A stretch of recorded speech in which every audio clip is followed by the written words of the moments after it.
India's voter list is one of the biggest databases of its kind on the entire planet. I mean, just keeping that thing accurate is a massive job for the world's largest democracy. So, the Election Commission kicked off this huge project to clean it up. The goal was simple: get rid of the inaccuracies. But what happens when the very process designed to protect your vote ends up erasing it? It seems straightforward, right? Create a more accurate list of who can vote. But as a recent case study showed, the way it's done can be dangerously flawed. A cleanup can actually lead to thousands of eligible citizens, especially women, just vanishing from the rolls. And that threatens the very foundation of their right to vote. So today, we're going to break down exactly what went wrong and what it means for the health of democracy itself. All right, here's how we're going to tackle this. First, we'll get into what this whole revision process is. Then, we'll dive into the really troubling case study from the state of Bihar. After that, we'll unpack exactly how voters get left out, figure out who is most vulnerable, and finally, we'll look at a path toward making these voter rolls fairer for everyone. So first things first, what exactly is this Special Intensive Revision, or SIR?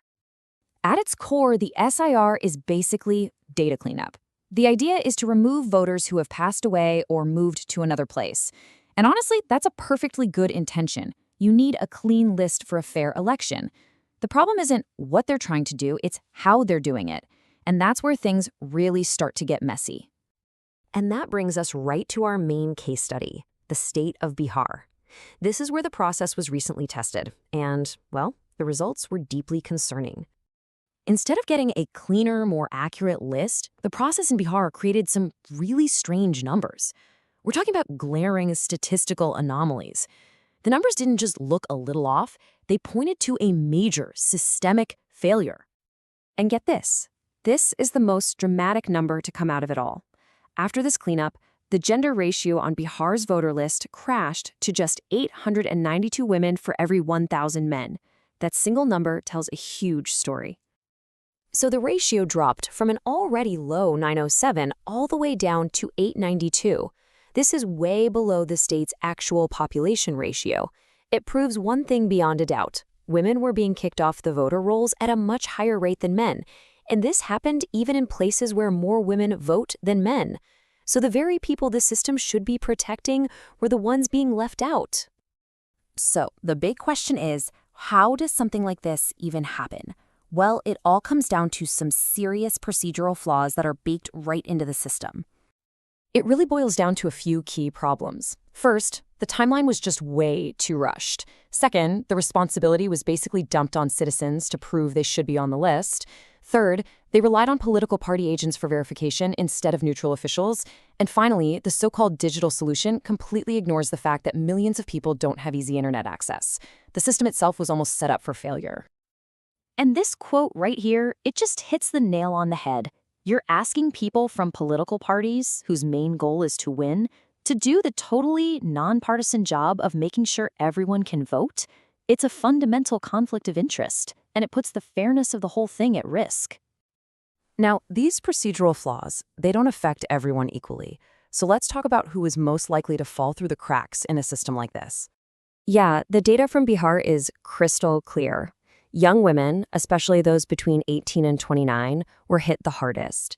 Temporary migrants, people who might work somewhere else but still call their home village their legal residence, they're also at super high risk of being missed.